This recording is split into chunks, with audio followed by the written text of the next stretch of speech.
Chapter 1: The World Before the Mughals. Before the Mughal Empire reshaped the Indian subcontinent, the world that would give rise to it was already ancient, complex, and deeply interconnected. Empires had risen and fallen across Central Asia, Persia, and northern India for centuries, leaving behind political traditions, military innovations, and cultural legacies that the Mughals would later absorb and transform. To understand the Mughal Empire, one must first understand where it came from, not geographically alone, but historically and ideologically. Central Asia, a land of conquerors.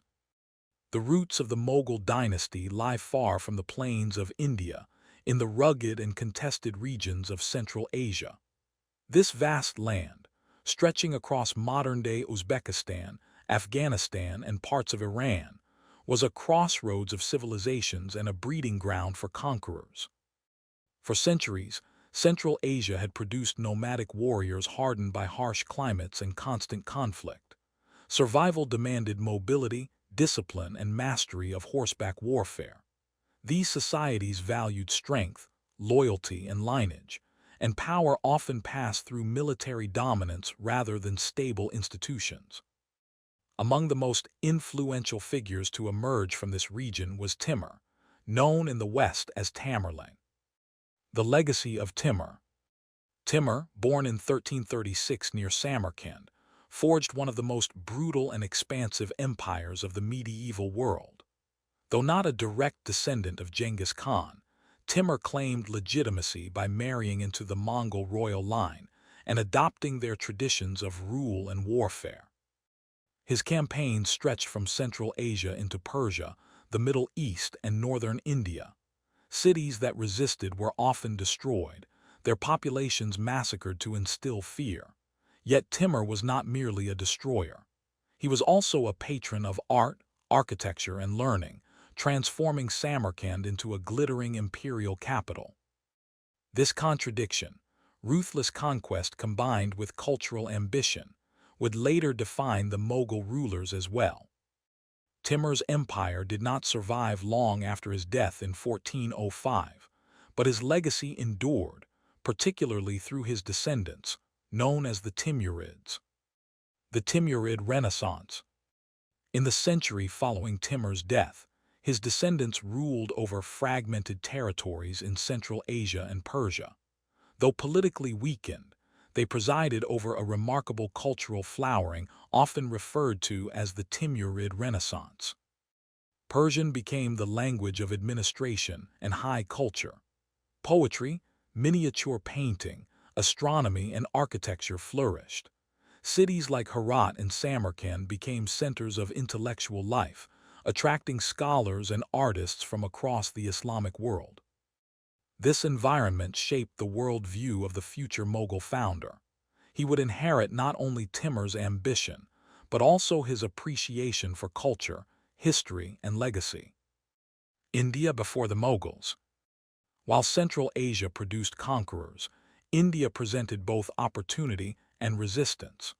By the early 16th century, northern India was ruled by the Delhi Sultanate, a Muslim dynasty that had governed large parts of the subcontinent since the 13th century. However, the Sultanate was no longer at its peak. Power was fragmented, regional governors acted independently, nobles plotted against each other, rebellions were frequent, and central authority was weak. This instability made northern India vulnerable to invasion from the northwest, a route conquerors had used for centuries. Despite political weakness, India remained extraordinarily wealthy. Its fertile plains, thriving cities, advanced agriculture, and extensive trade networks made it one of the richest regions in the world. To a Central Asian ruler struggling to hold territory at home, India represented both a prize and a solution. A young prince in exile. In 1483, in the small Central Asian city of Andijan, a boy was born into the Timurid royal family. His name was Zahiruddin Muhammad Babur. Babur was a direct descendant of Timur on his father's side and Genghis Khan on his mother. From birth, He carried the weight of imperial legacy, but also the burden of instability. By the age of 12, Babur had inherited a fragile kingdom. Within years, he lost it. Betrayed by nobles, defeated by rivals, and driven into exile, Babur became a ruler without a realm. Yet it was in exile that his ambitions sharpened. Babur was not only a warrior, he was a thinker, a poet, and a keen observer of human nature. He wrote extensively about his failures and dreams, recording his experiences in what would later become one of the most remarkable autobiographies in history. As Babur looked southward toward India, he saw more than land. He saw destiny. The stage is set. By the early 1500s, all the conditions for the rise of a new empire were in place. A tradition of conquest and kingship rooted in Central Asia. A culturally rich but politically divided India. A young, ambitious ruler shaped by loss, education, and relentless determination. The Mughal Empire did not emerge by accident. It was the product of centuries of history converging in one moment, through one man. Chapter 2: Babur and the Conquest of Hindustan. In the early 16th century, Zahiruddin Muhammad Babur stood at a crossroads between failure and destiny. He was a ruler without a kingdom, a descendant of conquerors who had lost nearly everything that once defined his lineage. Yet it was precisely this position of desperation that drove Babur toward one of the most consequential decisions in South Asian history. A prince without a throne. Babur's early years were marked by instability and constant struggle. After inheriting the small kingdom of Fergana at the age of 12, he spent much of his youth fighting rival Timurid princes and Uzbek warlords for control of Samarkand. Each victory was temporary. Each defeat was devastating.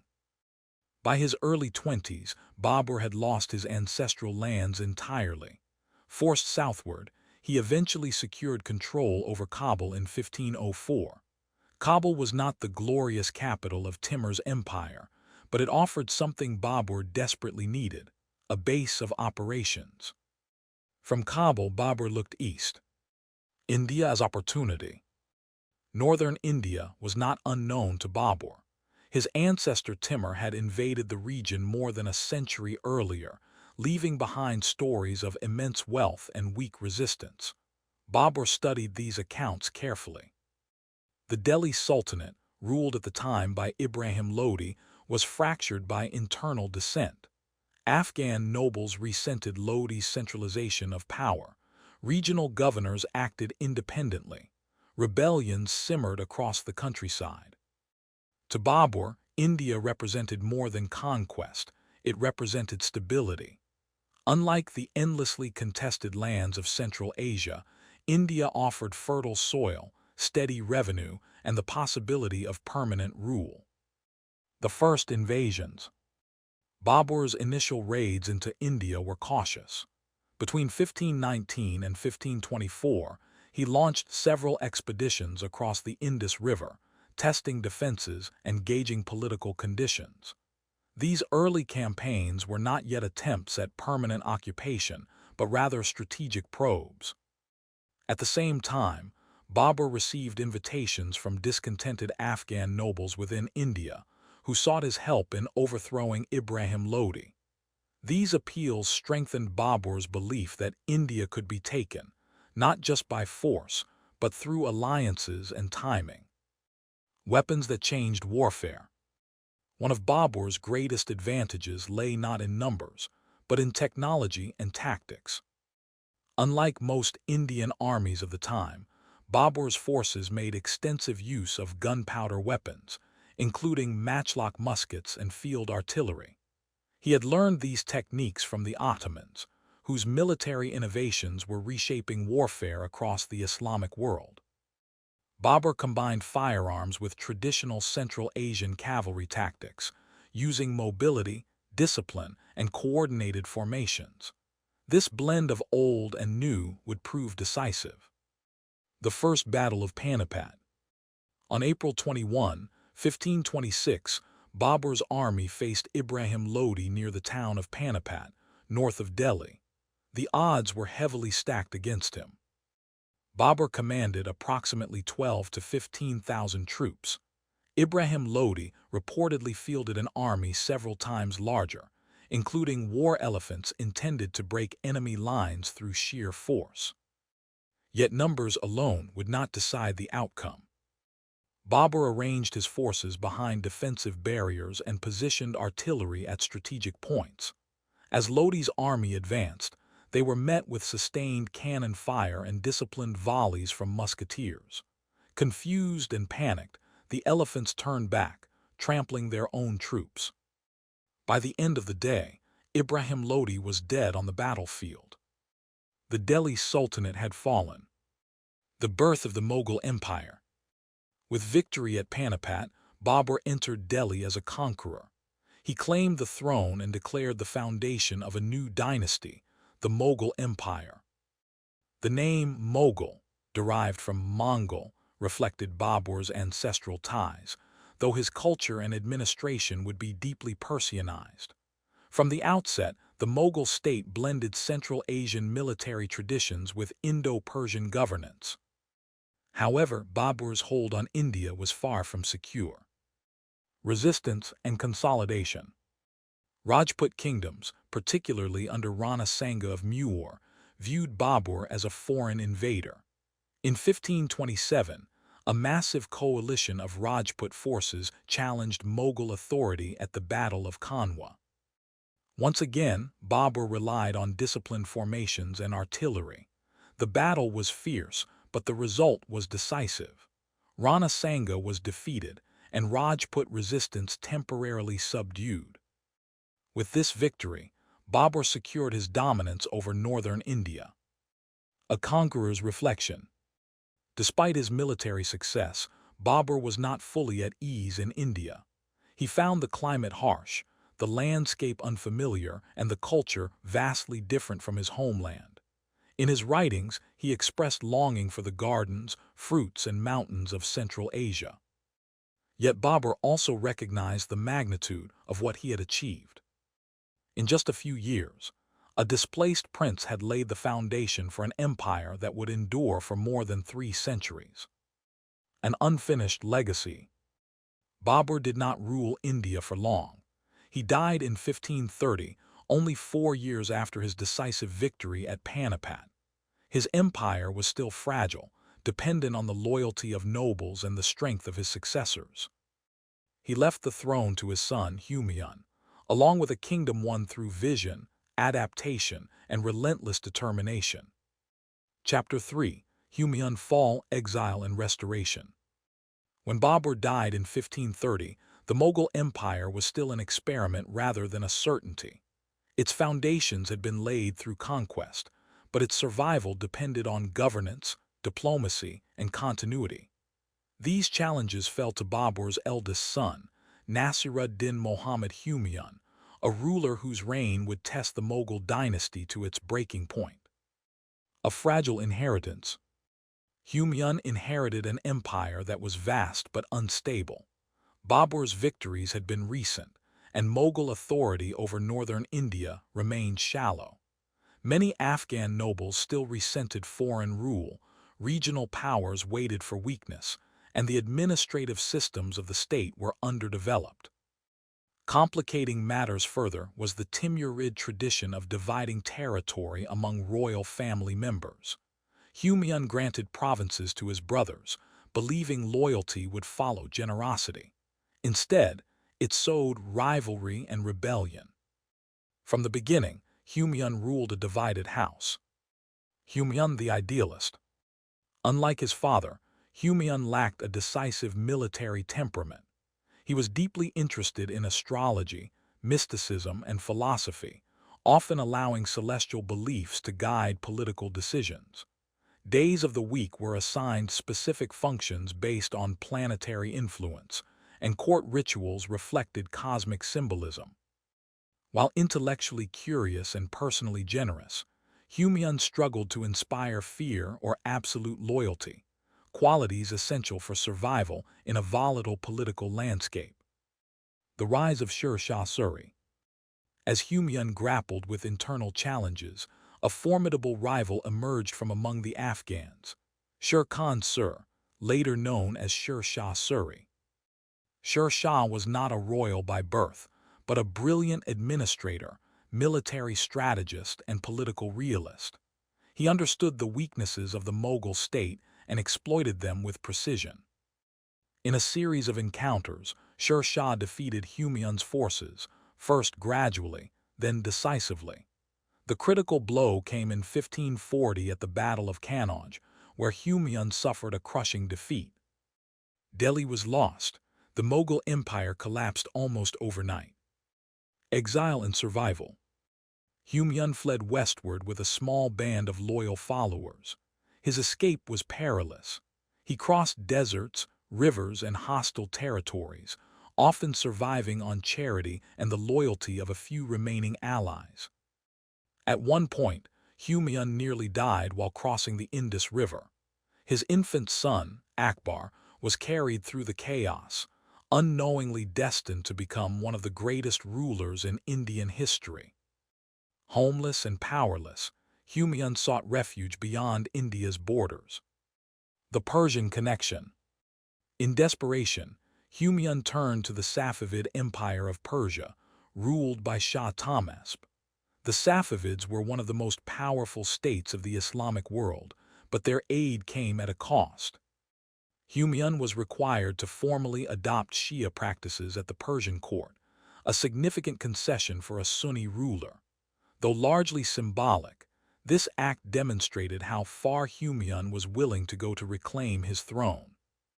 In return, the Persians provided military support, advisors, and training. This alliance would permanently influence Mughal culture, art, and administration. The long road back. With Persian assistance, Humayun began his slow return. He recaptured Kandahar, then Kabul, re-establishing a base of power. Over the next several years, he rebuilt his army, refined his strategy, and waited for the right moment. Meanwhile, Sher Shah Suri ruled northern India efficiently, introducing administrative reforms that would later be adopted by the Mughals themselves. Roads, revenue systems, and standardized currency strengthened the state, but Sher Shah's sudden death in 1545 destabilized his dynasty. Humayun seized the opportunity. Restoration of the Mughal throne. In 1555, Humayun returned to India and recaptured Delhi with minimal resistance. After 15 years of exile, the Mughal Empire was restored. The return was swift, almost anticlimactic, but it was also incomplete. Just months after regaining his throne, Humayun suffered a fatal accident. In 1556, while descending the steps of his library, he slipped, struck his head, and died from his injuries. The empire he had lost and regained would now pass to a boy of 13. A legacy forged in failure. Humayun's reign is often remembered for its defeats rather than its victories. Yet his life altered the Mughal Empire in profound ways. Persian culture became deeply embedded in Mughal court life. Administrative ideas from the Sur dynasty were absorbed. The empire survived complete collapse and returned stronger. Most importantly, Humayun preserved the dynasty long enough for his son to inherit it. That son was Akbar. Chapter 4: Akbar, the Making of an Empire. When Jalaluddin Muhammad Akbar ascended the Mughal throne in 1556, the empire he inherited was vulnerable, incomplete, and surrounded by enemies. He was only 13 years old, inexperienced in governance, and ruling a state that had collapsed once before within a single generation. Yet over the next 5 decades, Akbar would transform this fragile inheritance into one of the most powerful, stable, and sophisticated empires of the early modern world. A child emperor and a trusted regent. Because of Akbar's youth, real power initially rested with Bahram Khan, a seasoned general and loyal servant of Humayun. Bahram Khan acted as regent, guiding military campaigns and stabilizing the administration. The most immediate threat came from Hemu, a capable Hindu general who had seized control of Delhi and proclaimed himself ruler. In November 1556, Mughal forces met Hemu's army at the Second Battle of Panipat. Despite being outnumbered, the Mughals prevailed after Hemu was wounded and captured. The victory secured Akbar's throne and marked the true beginning of his reign. From warrior to ruler. As Akbar matured, he gradually took control of the state, dismissing Bahram Khan and assuming direct authority. Unlike many rulers who relied solely on military power, Akbar demonstrated an exceptional ability to learn, adapt, and govern. He personally led campaigns to expand the empire, subduing rebellious provinces and conquering key regions such as Malwa, Gujarat, Bengal, and Kashmir. Each conquest was followed not by indiscriminate destruction, but by systematic integration. Akbar understood that an empire could not be held by force alone. A new model of governance. One of Akbar's greatest achievements was the creation of a centralized and efficient administrative system. He reorganized the empire into provinces, or subas, each governed by officials responsible for military, financial, and judicial matters. Revenue collection was standardized under the ZAB system, which assessed land taxes based on crop yield and market prices. This reduced corruption and ensured predictable income for the state. Crucially, Akbar recruited administrators and commanders based on ability rather than religion or ethnicity. Hindus, Muslims, Persians, Central Asians, and Rajputs all served at the highest levels of government. Rajput alliances and political wisdom.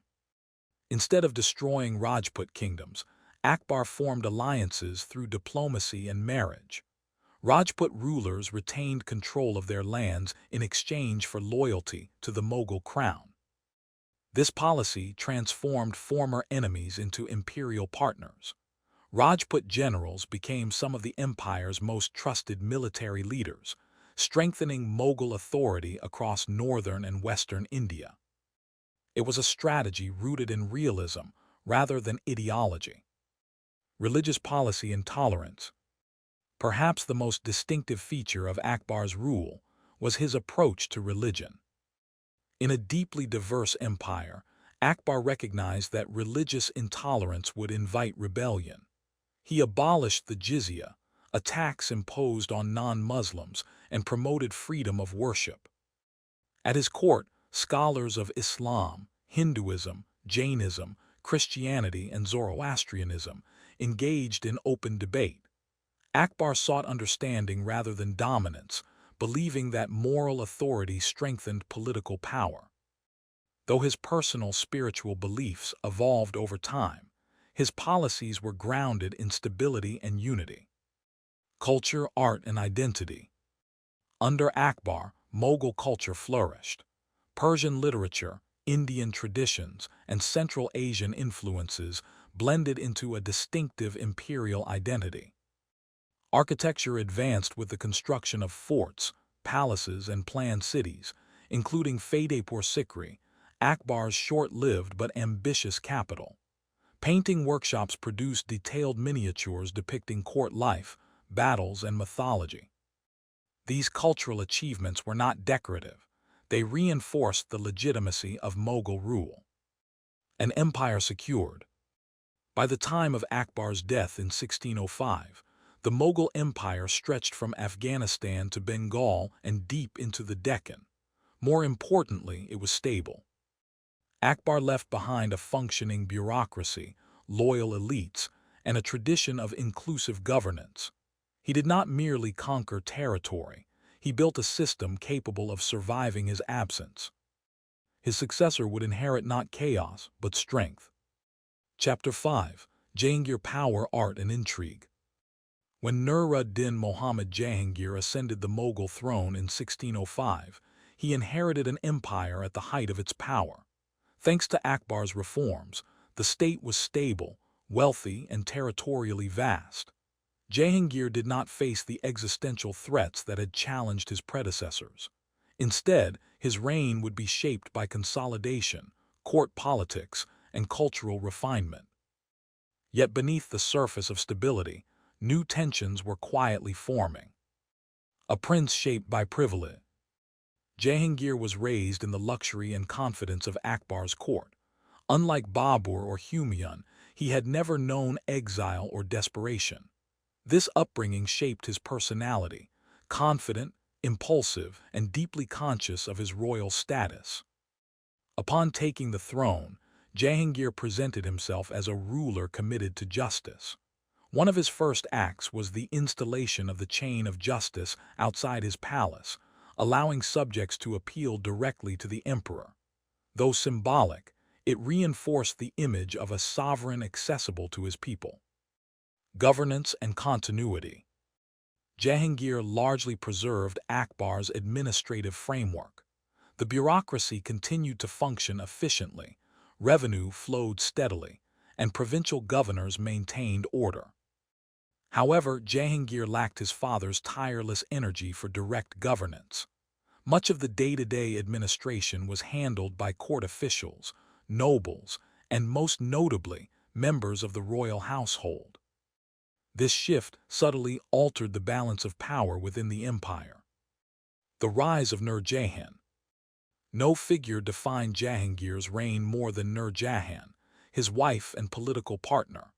Intelligent, ambitious, and highly capable, Nur Jahan became one of the most powerful women in Mughal history. She issued imperial orders, appeared on coinage, and actively shaped court appointments. Her family rose rapidly in influence, forming a powerful faction that effectively governed the empire during Jahangir's later years. While her leadership brought stability, it also intensified court intrigue and rivalries. Rebellion and family conflict. Despite outward stability, Jahangir faced serious internal challenges. His son, Prince Khurram, the future Shah Jahan, led a rebellion after falling out of favor with the Nur Jahan faction. The conflict was prolonged and costly, exposing fractures within the royal family. Although the rebellion was eventually suppressed, it weakened Jahangir's authority and set the stage for future succession struggles. Foreign relations and expansion. Jahangir's reign saw limited territorial expansion. The empire consolidated control over regions such as Mewar, ending decades of Rajput resistance through negotiation rather than force. Relations with foreign powers expanded.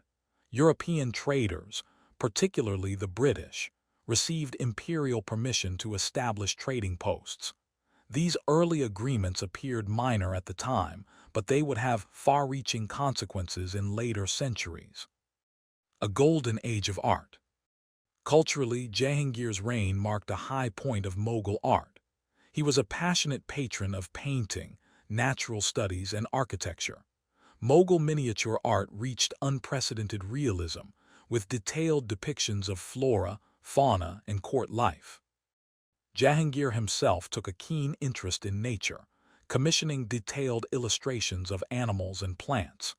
His memoirs reveal a ruler fascinated by observation and record-keeping, blending imperial authority with personal curiosity. Personal decline. Jahangir's later years were marked by declining health and increasing dependence on alcohol and opium. Governance gradually slipped further into the hands of Nur Jahan and court elites. By the time of his death in 1627, the empire remained intact, but tensions over succession were unresolved. An empire poised between stability and splendor. Jahangir left behind a realm that was prosperous, artistically refined, and diplomatically connected to the wider world. Yet beneath the surface, family rivalries and power struggles threatened the balance Akbar had so carefully constructed. His successor would bring both magnificence and immense cost. Chapter 6. Shah Jahan's Splendor, Power, and the Price of Glory. When Shahabuddin Muhammad Khurram, known to history as Shah Jahan, ascended the Mughal throne in 1628, the empire entered its most visually magnificent phase. Under his rule, Mughal power reached a peak of wealth, refinement, and architectural achievement. Yet this golden age came with immense financial and human costs that would quietly weaken the empire from within. A throne won through conflict. Shah Jahan did not inherit power peacefully.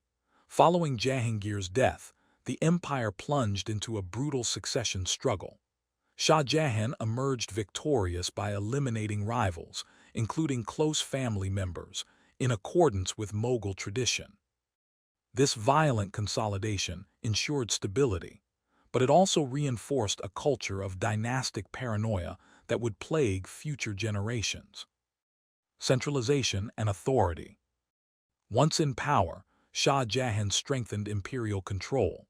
He centralized administration, tightened revenue collection, and reinforced the authority of the crown over nobles.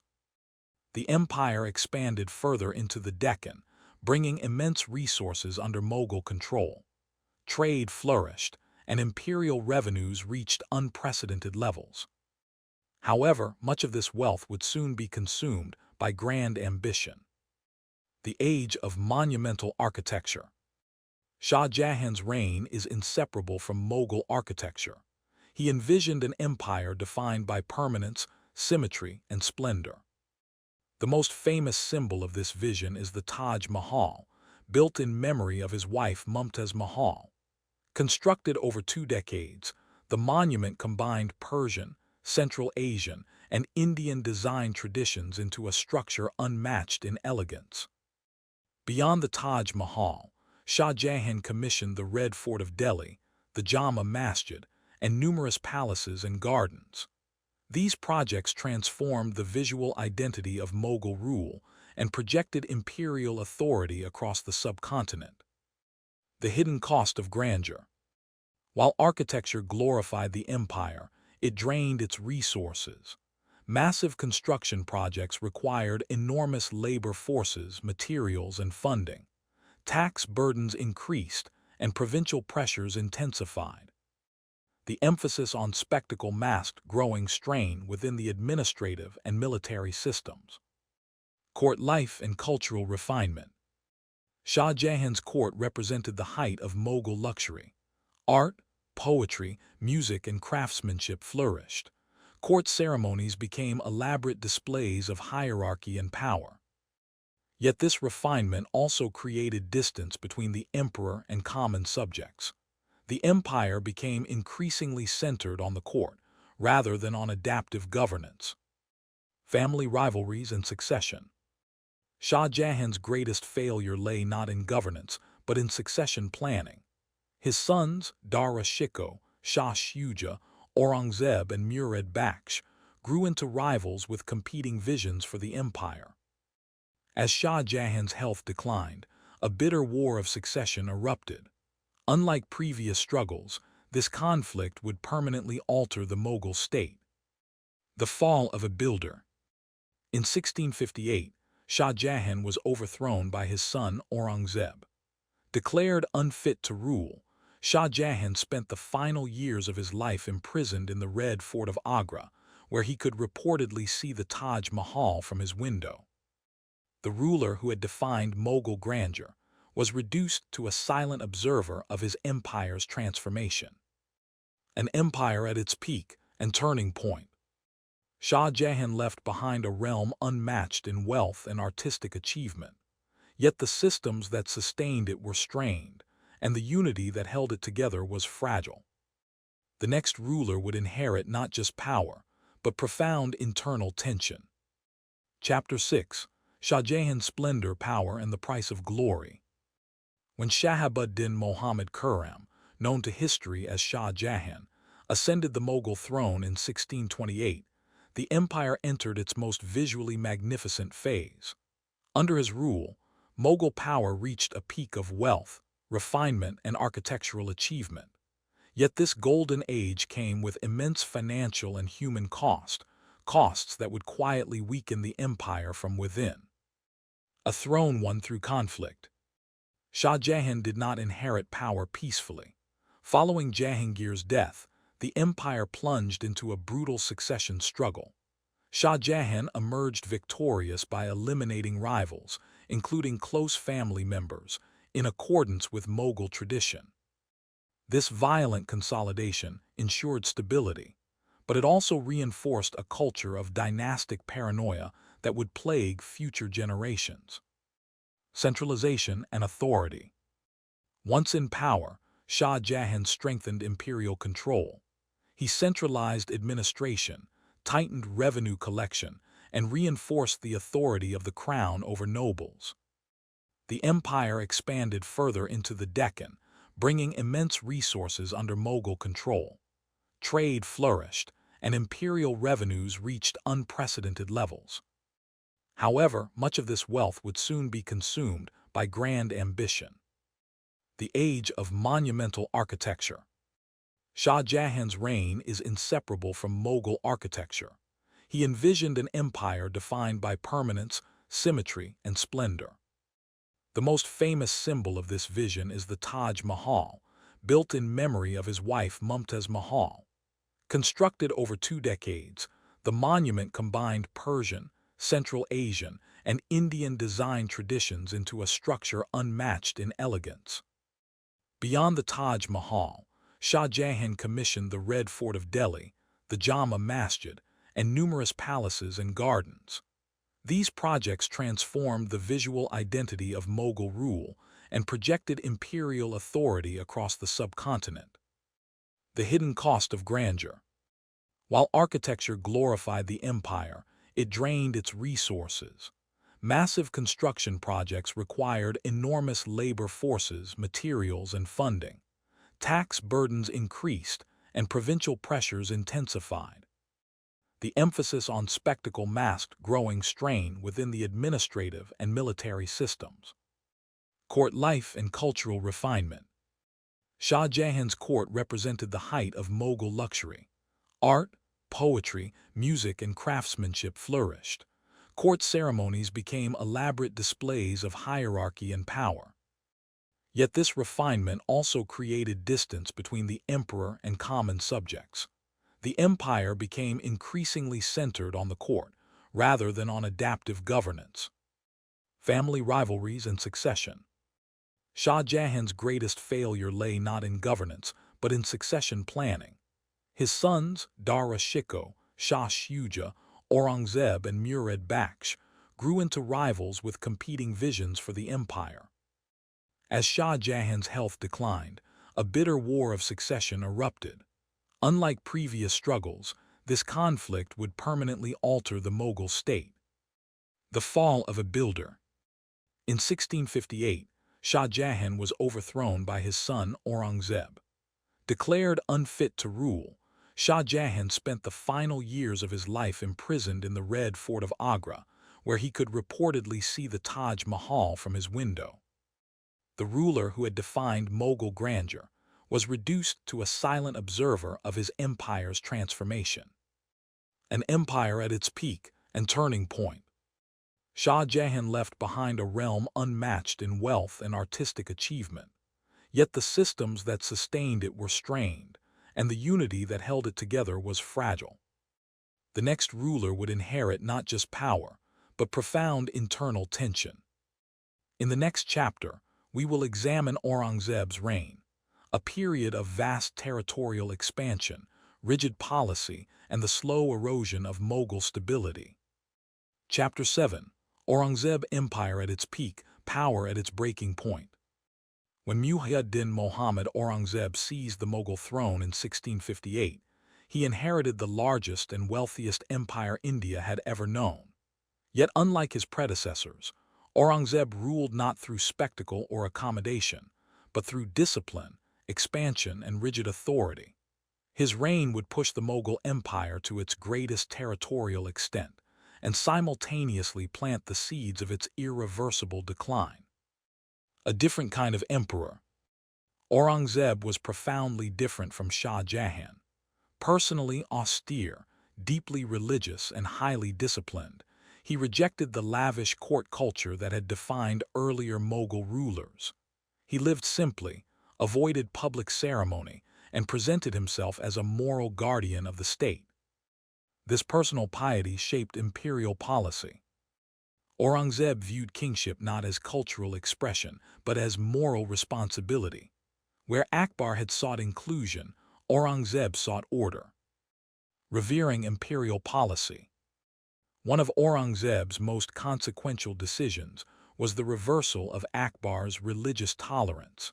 He reinstated the jizya tax on non-Muslims and enforced Islamic legal principles more strictly across the empire.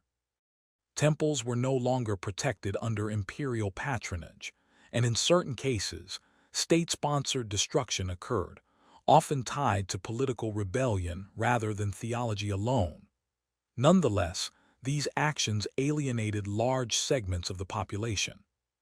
What had once been an inclusive empire began to fracture along religious and regional lines. The Deccan obsession. Aurangzeb's reign was dominated by his relentless campaigns in the Deccan region of southern India. Determined to bring the entire subcontinent under Mughal control, he spent decades waging war against powerful states such as the Marathas, led initially by Shivaji. Though Aurangzeb eventually conquered vast territories, these victories came at extraordinary cost. Armies were stretched thin, resources drained, and local resistance intensified. Unlike earlier expansions, the Deccan campaigns never truly ended. Maratha resistance and guerrilla warfare. The Marathas represented a new kind of enemy. Highly mobile and deeply rooted in local terrain, they avoided direct confrontation and instead relied on guerrilla tactics. Despite repeated Mughal victories, the Marathas could not be decisively crushed. Their resistance undermined imperial authority and inspired regional rebellion elsewhere. The empire expanded, but its control weakened. Administration under strain. As military expenditure soared, the Mughal administrative system began to collapse under its own weight. Revenue failed to keep pace with costs. Officials became corrupt. Provinces grew autonomous.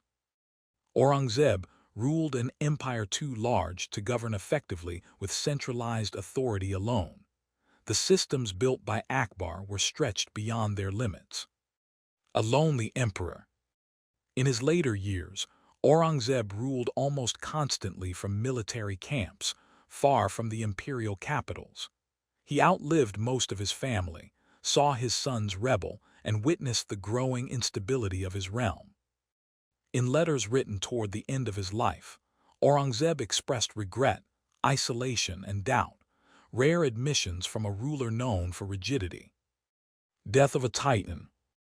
Aurangzeb died in 1707 after ruling for nearly 50 years.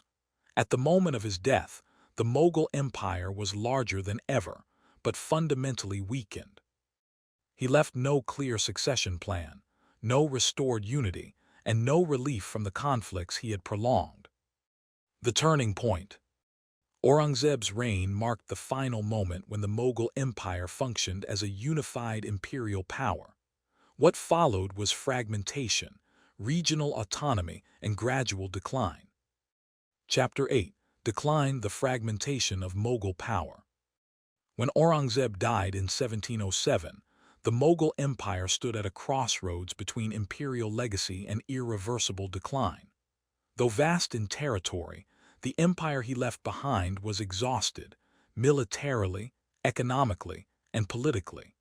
The centralized authority that once defined Mughal rule had weakened, and the forces that would dismantle the empire were already in motion. A throne without authority. Aurangzeb's death was followed by yet another war of succession. His sons fought for power, draining the empire further and undermining the dignity of the throne. Though Bahadur Shah I eventually emerged victorious, his authority was limited. From this point onward, Mughal emperors would reign, but rarely rule. Provincial governors, military commanders, and regional elites increasingly acted independently. Loyalty to the emperor became symbolic rather than absolute. Rise of regional powers. Across the subcontinent, former Mughal provinces transformed into semi-independent states. The Marathas expanded rapidly across western and central India. The Nizam of Hyderabad asserted autonomy in the Deccan. Bengal, Awadh, and Punjab emerged as powerful regional centers. These states continued to use Mughal titles and legitimacy when convenient, but imperial control over them was largely gone.